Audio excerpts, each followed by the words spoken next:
Welcome to this very special edition of the KAJ Masterclass Live, the show which ensures that you profit from your time spent here with experts, either through their industry insights, information, or simply learning from them. And today we have with us Paul Espenan. He is a uh, leadership expert, author, and also at present he is the vice president of environment, health, safety, and regulatory for diversified energy company, a certified safety professional with a master of science in environmental science. So we'll talk about him, about how to turn everyday moments into leadership opportunities, why caring is the single most powerful tool for building a culture where safety becomes personal, not procedural. Welcome to the show, Paul. Thank you so much, Ajay. Great to meet you and great to be here. I'm excited about talking about the book I've written and also my career, which has been focused on helping people to be better.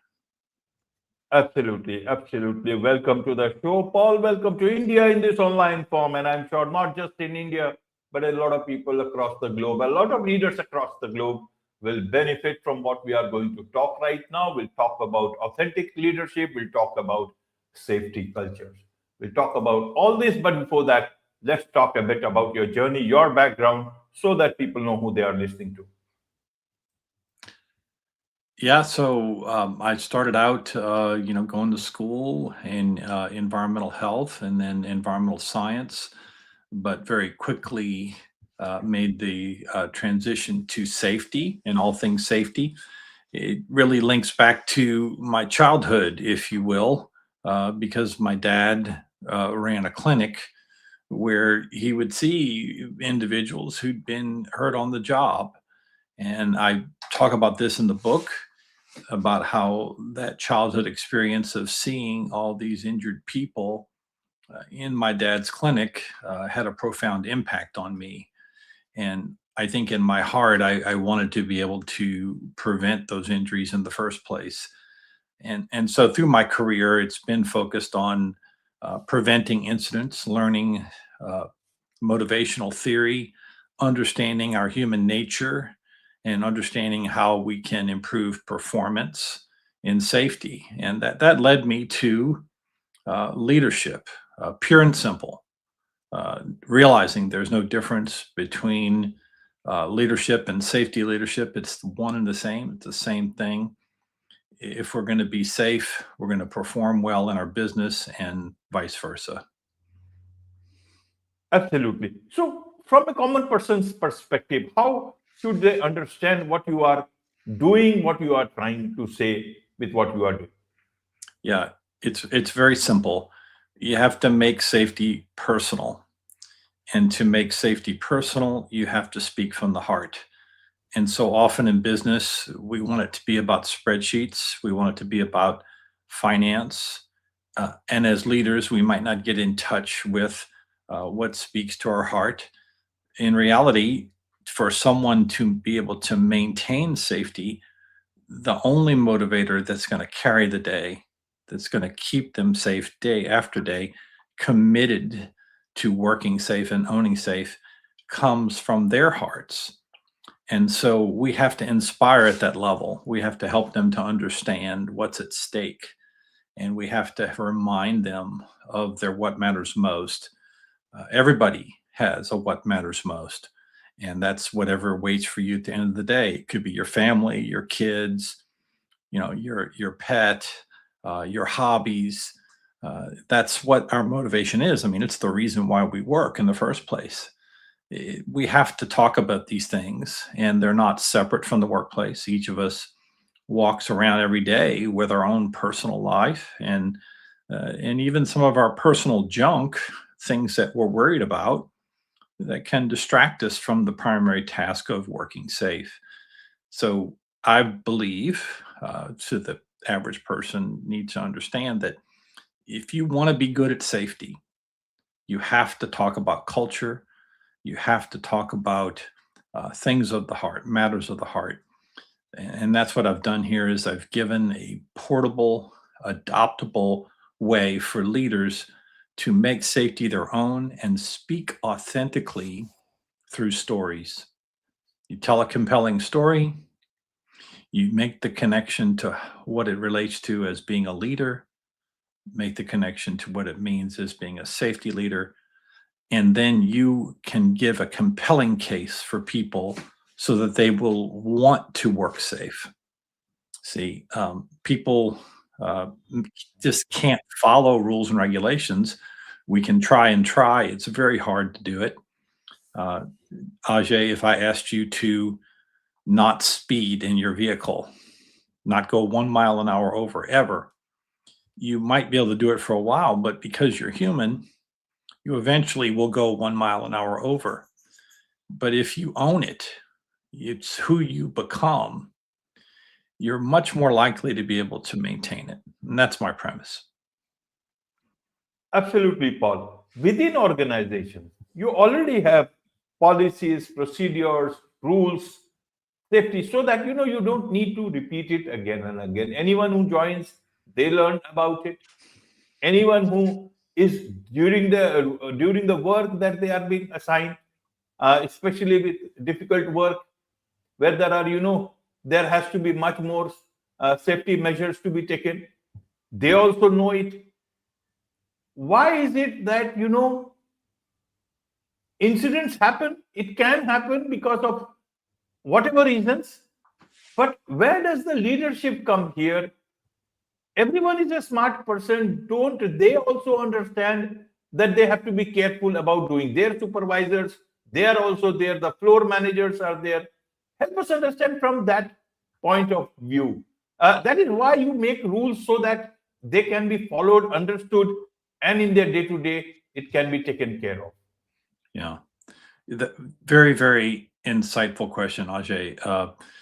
You definitely understand some of the challenges of the workplace, and it's very difficult to sometimes understand that. But here's the thing: we have to create a space where emotional safety, psychological safety, the permission to talk about safety and pressure and stress exists.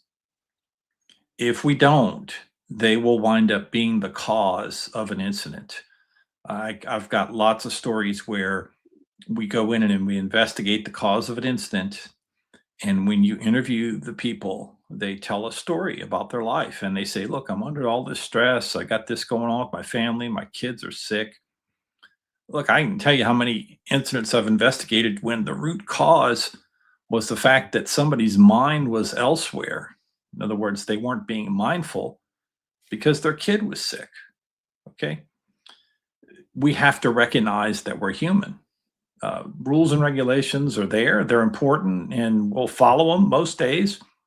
What happens on the days where people's minds are elsewhere? What's going to sustain us? What's going to make us able to connect? And what's going to create that space so we can actually talk about it and not feel vulnerable, and give permission to one another to check in on a personal basis? That's what I'm getting at here is you're missing an opportunity to talk about personal things and make a safe space where you can do that and have a conversation before the incident occurs, or even if you recognize that your mind is elsewhere. Ajay, we've literally taught people how to meditate. That's not something that people are advertising, going around saying, look, if your mind is elsewhere, you need to meditate in a factory. All right. Take a minute, or on a drilling rig, stop and meditate. That's a pretty absurd idea, but yet it's exactly what you have to do. Absolutely, Paul. I understand it. I'll come to your book also after this question, but to understand it, in present day, all organizations, a lot of organizations, big, small, they face this issue of the present times. A lot of times it is the stress of life, day to day lives, the traffic, housing, rents are increasing. Everywhere there is, discords in families, as well as, office also. You have a job to keep, a job that you perhaps do not like that much, because the job doesn't care much about you. We had just the great resignation, the quiet quitting. Amidst all these things, how do you want organizations which are said to have, many of them are said to have no heart, to have the heart for safety issues in today's time? Are you talking about realistic things, or are you talking about a utopian workplace, Paul? How will that happen? Yeah, it's great insights there. Thank you. It's not utopian. It's what's required. The way I present it often to people is this: every one of us is playing for the home team. The home team is the things that we're going to want to remember and be proud of when we're on our deathbed. If you think about the last things in life, what is going to matter to you? People. That's it. Just the people. Not going to be the brand on the door. It's not going to be the company you work for. It's not going to be how many widgets you made, or how many hours you spent at work. You're not going to care about that, but you are going to care about the people. And that's not utopian. That's being real. That's being where you need to be. And if business leaders don't understand that, then they're not doing the right job, and they're not doing their job, and they're certainly not leading. And so they have to understand that our humanness, and they have to lean in to caring about individuals. And in a cruel, hard industrial world, there is absolutely room for heart. I can tell you that the best bosses I've had are the ones that get this. Okay. And yeah, it absolutely is not being unreasonable. These stories are heartwarming. I've likened my book to Chicken Soup for the Safety Soul. They're very inspirational stories that talk about the need to take care of ourselves, because if we don't, we can't be there for others. It's really that simple. If you're not caring for yourself so you're safe at work, what will your family do when you're injured? They'll be worse off. So you have to take your personal safety, and you have to own it, and you have to make it personal to a point where it becomes you. And that's what I've given: a tool, a book that helps people to own and make safety personal.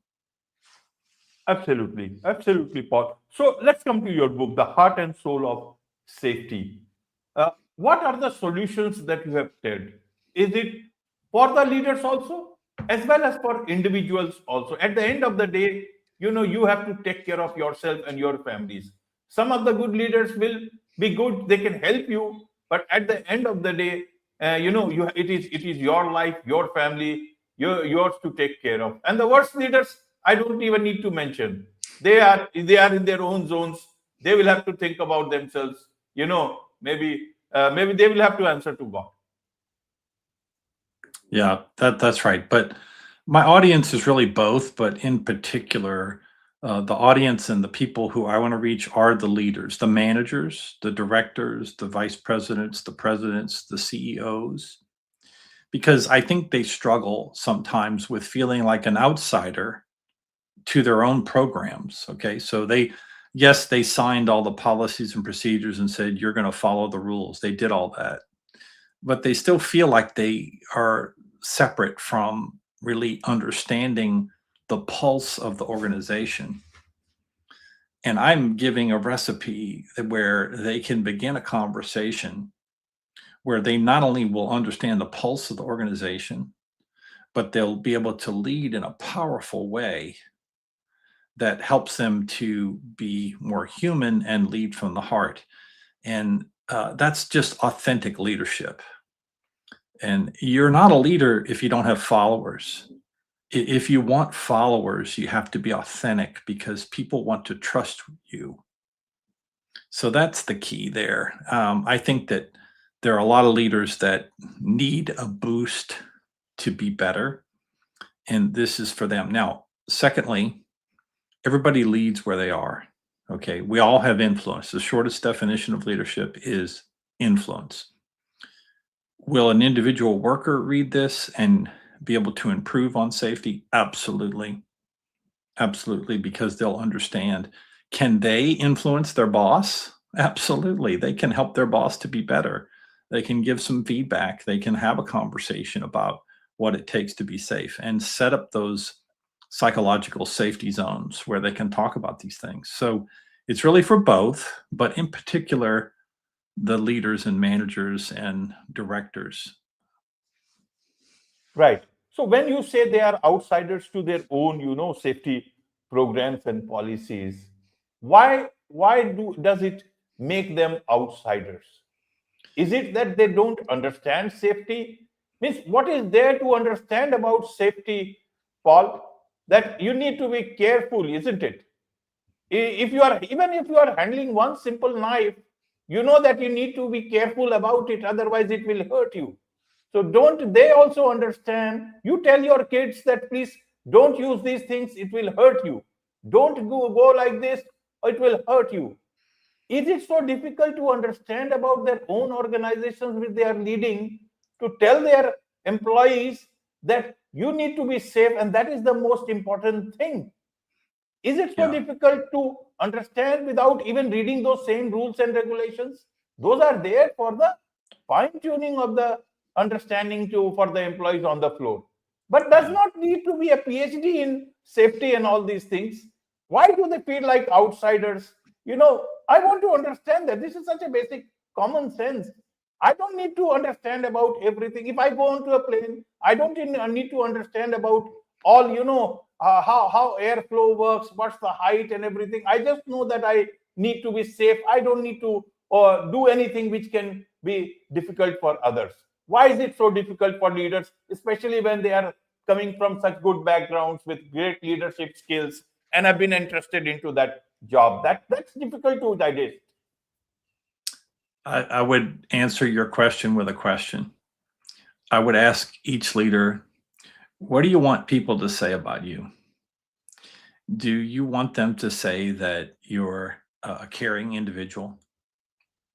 And that therein lies why. If they don't know that their leaders are caring individuals, they're not going to be motivated to do above and beyond every day. So this is a way for leaders to understand that you may feel like an outsider because people don't know you. Okay. And in your heart, do you care about your workers? Yes or no? What do you want them to say about you? That you're a tyrant? Or do you want them to say that you care? That's the choice you have to make as a leader. I would also say that, yes, knowing the rules is important. But because of our human nature, we cannot comply 100% because we have distracted minds. I heard once that we're so attention deficit because of phones and texts and everything else that a goldfish has a better attention focus than we do right now in our distracted world. And it's because of that distraction that we can't stay focused on the task. But if you motivate from the heart, you will have much better success. You will have a culture where everyone is focused and looking out for one another. And in that caring culture, you'll be spurred to action to actually care for one another. So that's why it's a missing ingredient. And many people, leaders may feel like they're outsiders because they're missing that ingredient of understanding what's going on in the minds of their workforce. They don't have the pulse. So hopefully that helps you understand. It's just something they're missing. Absolutely, absolutely. So what about the government regulations here? Because they don't miss much about taxation. They are in continuous touch with the finance department, tax department, because the accounts and everything, because they know that if they are not compliant, either their business will stop or they might get some notice or even get arrested. I don't know the rules about that in the US. Yeah. That is why they are not missing anything there. Is Yeah. it that the laws are not so great as the ones that they can't miss, and that is why they are taking it, almost like an outsider? Then is it because of the regulations? How are the regulations in terms of safety in your part of the world? Yeah, they're very strict. And what we're talking about here is that the regulations don't say anything about having a positive safety culture. There are so many things that could happen that have very little to do with rules and regulations and policies and procedures.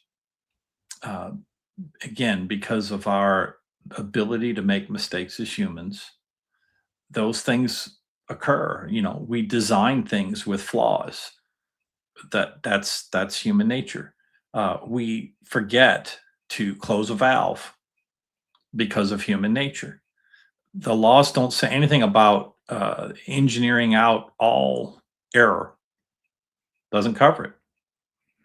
And so it really comes down to, do you want a high performing culture where people will go above and beyond, productivity increase? Look, you show me a safe company and I will show you a high performing company, and vice versa. Always the case, never separate. Uh, so many studies done on the benefits of a high performing safety culture in a business environment. So it's not about the rules and regulations. It's about much higher of a standard. Right, Paul. So who is your book for, Paul? My book is for a leader that wants to improve, wants to motivate, wants to have a safer culture, wants to have some honest conversations with the people that they lead and influence, and wants to have an opportunity to make something part of themselves. So what I mean by that is, look, Ajay, if you read a book and you get one good nugget out of it that helps you in your personal success formula, that's pretty good. If somebody gets one thing out of this book that helps them to be a better leader and a better safety leader and a better motivator, and and the ripples of that in their life to the people that they'll influence in a positive way are huge.